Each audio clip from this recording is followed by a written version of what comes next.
यानी समाजवादी पार्टी जन आस्था के साथ खिलवाड़ करने वाली पार्टी, समाजवादी पार्टी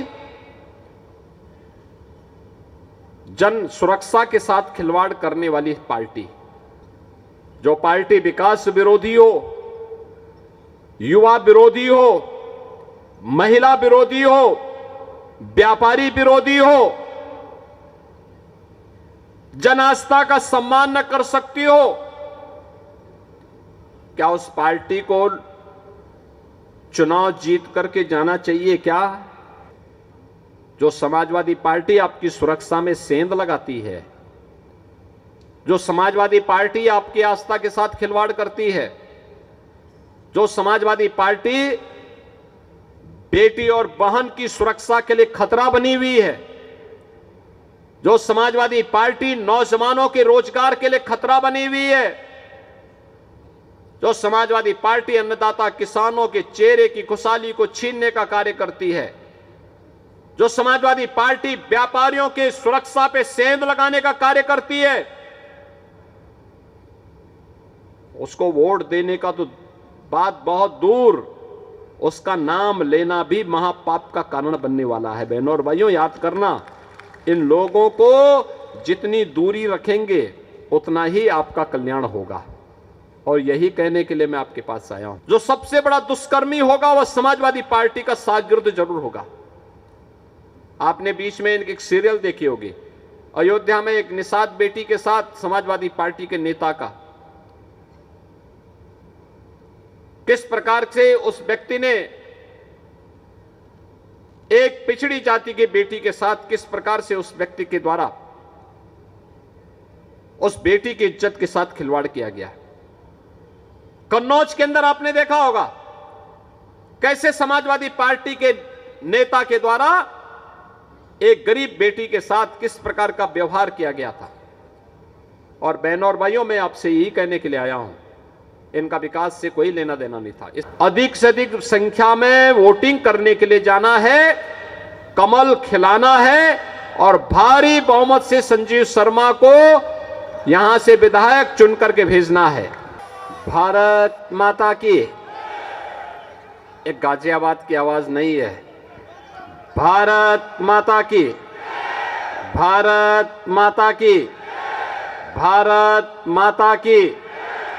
दुग्धेश्वर नाथ महादेव की, दुग्धेश्वर नाथ महादेव की। वंदे वंदे वंदे। नमः पार्वती पतिये हर हर।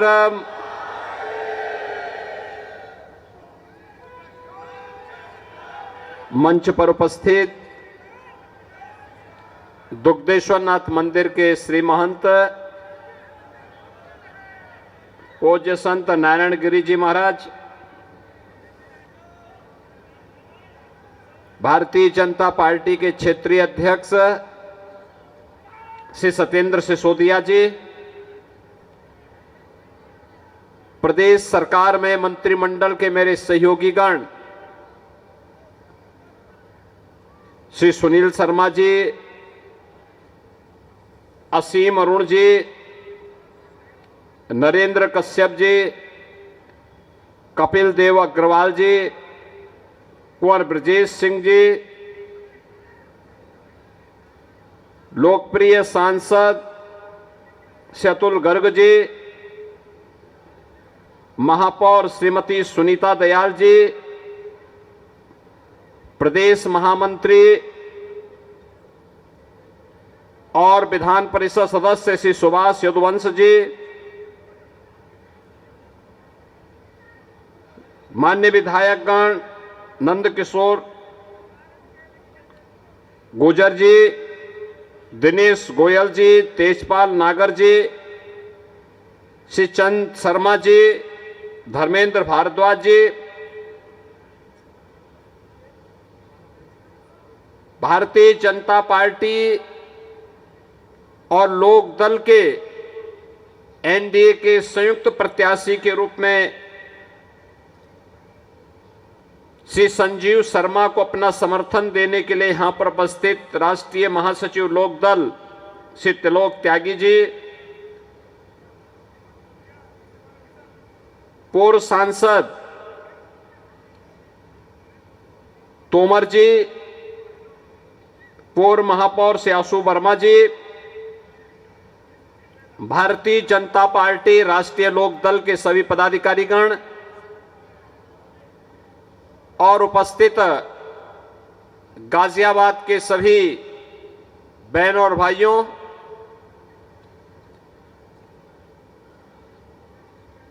उत्तर प्रदेश में 9 विधानसभा क्षेत्रों में वर्तमान में उपचुनाव चल रहे हैं। उपचुनाव की दृष्टि से भारतीय जनता पार्टी और उसके सहयोगी प्रधानमंत्री मोदी जी के विजन 10 वर्ष के अंदर उनके विजनरी लीडरशिप में भारत ने और उत्तर प्रदेश ने जो उपलब्धियां हासिल की हैं, उन मुद्दों को लेकर के जनता जनार्दन के बीच में है। आपने देखा होगा ये चुनाव पहले 13 नवंबर को था। 13 नवंबर के बाद तिथियां टली, क्योंकि सभी लगभग कमोवेश सभी राजनीतिक दलों ने कार्तिक पूर्णिमा के स्नान को देखते हुए चुनाव आयोग से इस बात की अपील की थी कि 15 नवंबर की तिथि ध्यान में रखते हुए इसको आगे चुनाव किया जाए। भारत निर्वाचन आयोग ने जन आस्था का सम्मान किया, 20 नवंबर को चुनाव की तिथि तय की।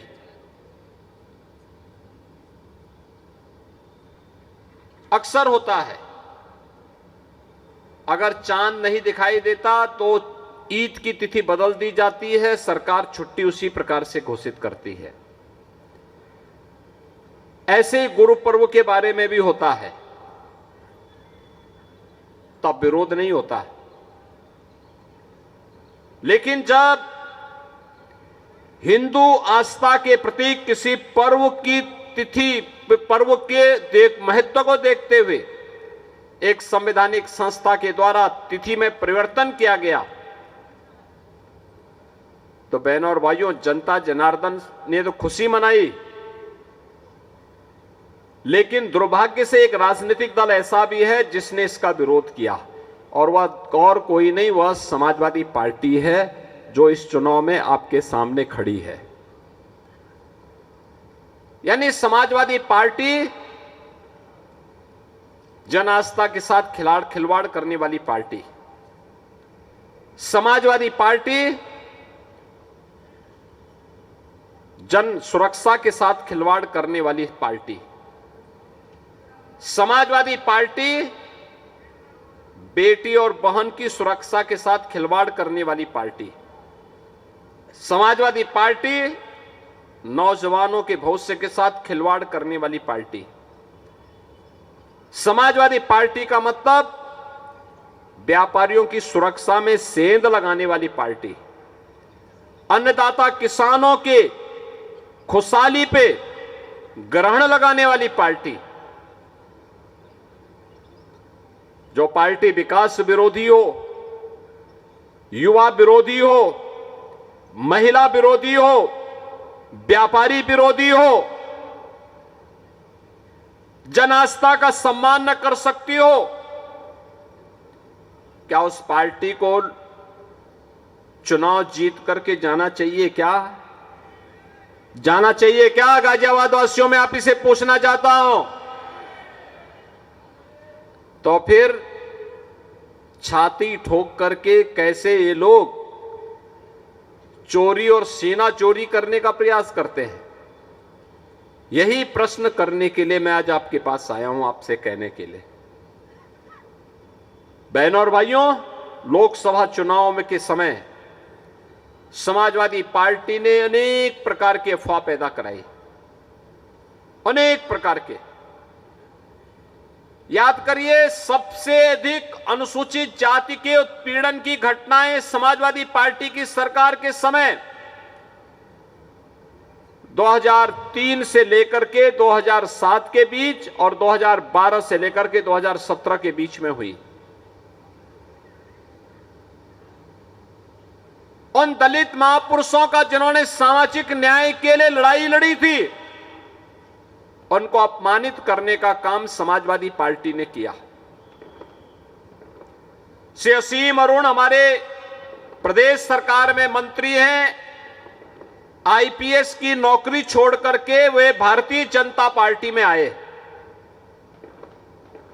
उनके पूज्य पिता भी उत्तर प्रदेश के डीजीपी थे। कन्नौज से विधायक हैं वर्तमान में और मंत्री भी हैं। इन्होंने मेरा ध्यान आकर्षित किया कि कन्नौज का जो गवर्नमेंट मेडिकल कॉलेज है, इस मेडिकल कॉलेज का नामकरण बाबा साहब डॉक्टर भीमराव अंबेडकर के नाम से था। समाजवादी पार्टी ने नाम बदल दिया है। क्या किया जा सकता है? मैंने कहा आप एक पत्र लिखिए, हम फिर से इसका नाम बाबा साहब भीमराव अंबेडकर के नाम से करेंगे। और बहनों और भाइयों, यह हमारा सौभाग्य है कि बाबा साहब भीमराव अंबेडकर का सम्मान हमने फिर से कन्नौज के अंदर बरकरार किया। याद करिए, देश के अंदर बाबा साहब भीमराव अंबेडकर से जुड़े हुए पंच तीर्थों का निर्माण यह प्रधानमंत्री मोदी जी ने किया। याद करिए, देश के अंदर बिना भेदभाव के शासन की योजना का लाभ हर गांव, हर गरीब, हर किसान, हर नौजवान, हर महिला और समाज के हर तबके को प्राप्त हो। और उसके लिए एक ही स्लोगन पर्याप्त था, वह था सबका साथ और सबका विकास का। सुरक्षा सबको, सम्मान सबको, विकास की योजनाओं का लाभ सबको, लेकिन तुष्टीकरण किसी का नहीं। यह संकल्प भारतीय जनता पार्टी का जो 2014 से है, वह आज भी इसी रूप में बना हुआ है। और इसीलिए आज मैं आपसे कहने के लिए आया हूं, आज जो ये विकास दिखाई दे रहा है, मैं आज से 10 वर्ष पहले, क्योंकि मुझे ये रमेश चंद्र तोमर जी सांसद थे, हम लोग साथ साथ सांसद रहा करते थे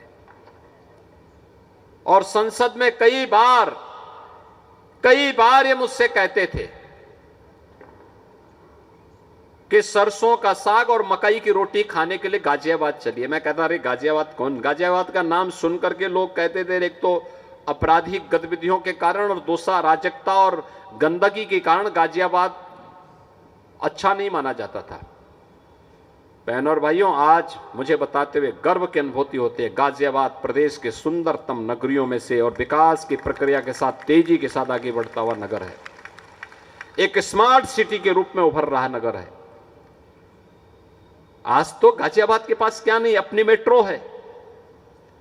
आज तो गाजियाबाद के पास 12 लेन का हाईवे है। आज गाजियाबाद के पास रैपिड रेल भी है।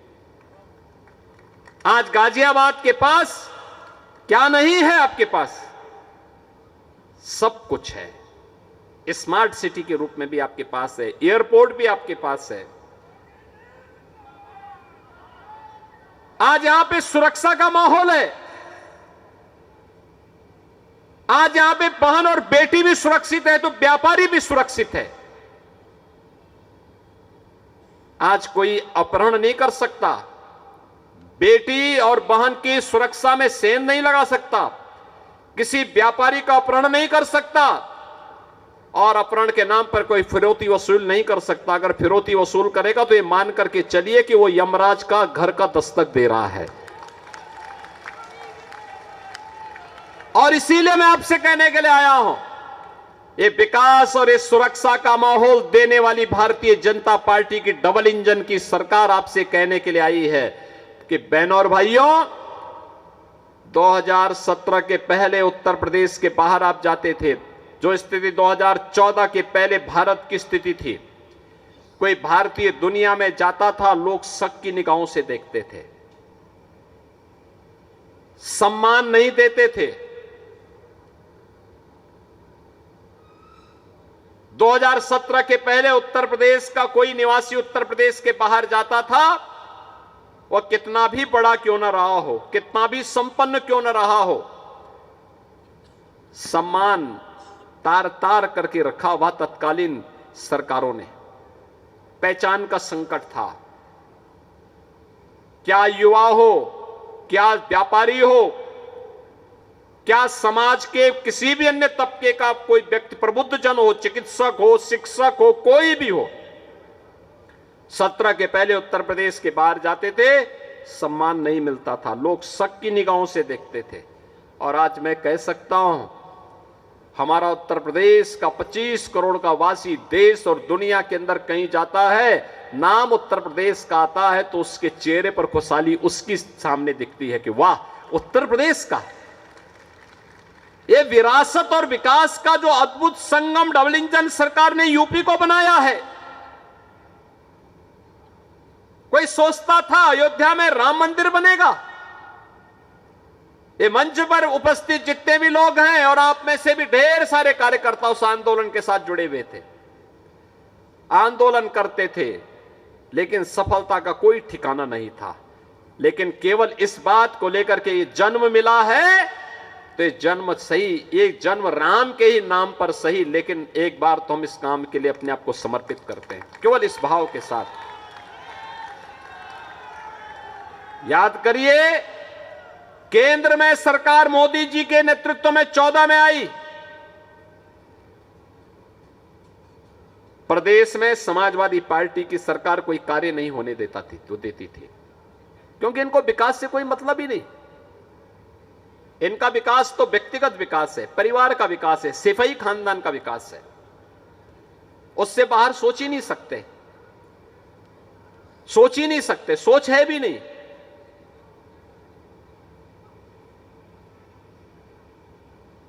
माफियाओं का विकास करते थे। आप सोचिए, किसी भी जनपद का जो सबसे बड़ा माफिया होगा वह समाजवादी पार्टी से जरूर जुड़ा होगा,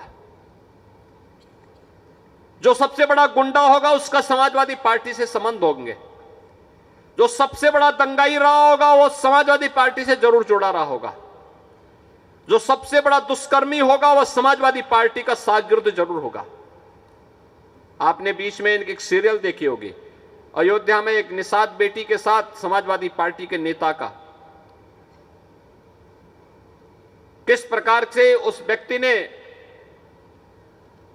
एक पिछड़ी जाति की बेटी के साथ किस प्रकार से उस व्यक्ति के द्वारा उस बेटी की इज्जत के साथ खिलवाड़ किया गया। कन्नौज के अंदर आपने देखा होगा कैसे समाजवादी पार्टी के नेता के द्वारा एक गरीब बेटी के साथ किस प्रकार का व्यवहार किया गया था। और बहनों और भाइयों, मैं आपसे यही कहने के लिए आया हूं, इनका विकास से कोई लेना देना नहीं था, इसलिए विकास की कोई योजना लागू भी नहीं होने देते थे। और अब तो यानी पहले से ही 4 करोड़ लोगों के लिए मकान बने, 10 करोड़ लोगों के घर में शौचालय बने, 10 करोड़ लोगों के घर में उज्ज्वला योजना का सिलेंडर पहुंचाया। हम लोग तो यूपी के अंदर उज्ज्वला योजना के हर लाभार्थी को दीपावली और होली में फ्री में सिलेंडर भी उपलब्ध करवा रहे हैं। फ्री में सिलेंडर, भरा हुआ सिलेंडर फ्री में आप लेके जाइए।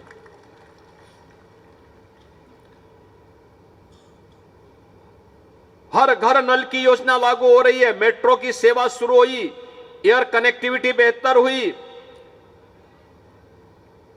और पहले से ही यूपी के अंदर 10 करोड़ लोग 5 लाख रुपए की आयुष्मान भारत की सुविधा का लाभ प्राप्त कर रहे थे। और अब तो मोदी जी ने घोषणा कर दी है कि 70 वर्ष से ऊपर के हर एक व्यक्ति को फ्री में 5 लाख रुपए हर वर्ष स्वास्थ्य सुविधा उपलब्ध करवाएंगे। इम्पैनल्ड हॉस्पिटल में जाइए, आपको फ्री में उपचार होगा। बहनों और भाइयों, विकास की एक सोच होती है, हर व्यक्ति नहीं कर सकता, लेकिन भारतीय जनता पार्टी ने किया, मोदी जी के नेतृत्व में किया। अयोध्या में राम मंदिर का निर्माण भी हुआ। 17 में डबल इंजन की सरकार भाजपा की यूपी में बनने के साथ ही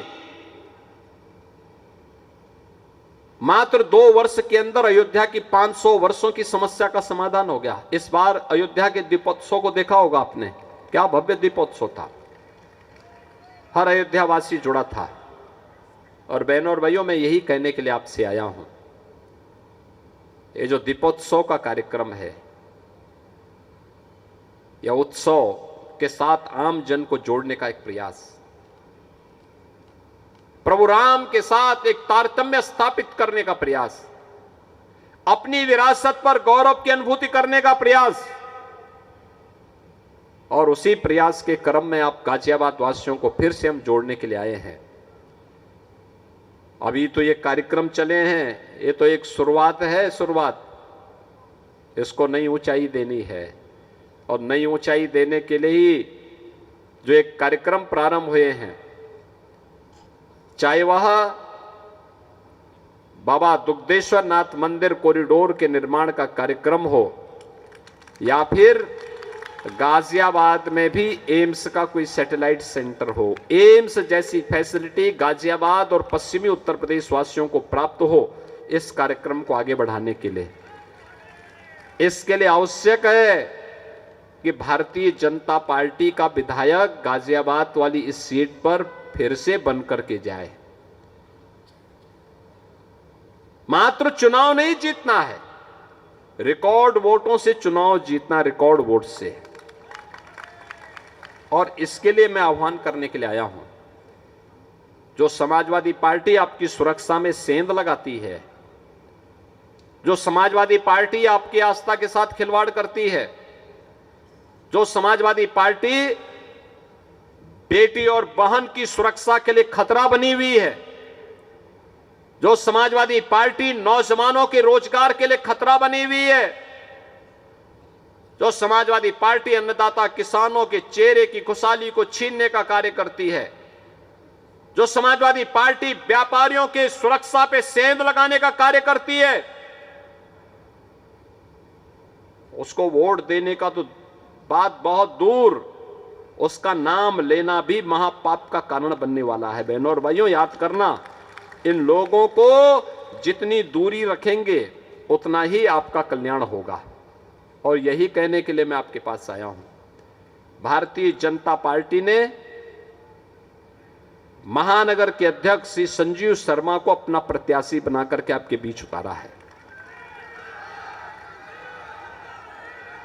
याद रखना, नगर क्षेत्र का चुनाव है, और नगर क्षेत्र के चुनाव की अच्छाई भी है तो कुछ बुराई भी होती है।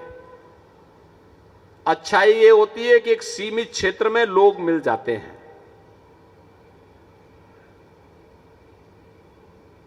एक दायरा होता है, उस दायरे में काफी बड़ी आबादी होती है, तो जनसंपर्क करने के लिए लोग आसानी से संपर्क कर सकते हैं, लोग मानसिक रूप से भी तैयार रहते हैं। लेकिन बुराई ये भी होती है कि जब छुट्टी लोग देखते हैं तो उस दिन उनको आलस भी आने लगता है। मान के चलते हैं, चलो सुबह से लेकर शाम तक वोट पड़ेगा, कोई कहीं किसी रिश्तेदार से मिलने के लिए चला जाता है, कोई किसी अन्य कार्य से चला जाता है। याद रखना, यह संविधान द्वारा प्रदत्त आपका एक अधिकार है। ये लोकतंत्र एक महापर्व है।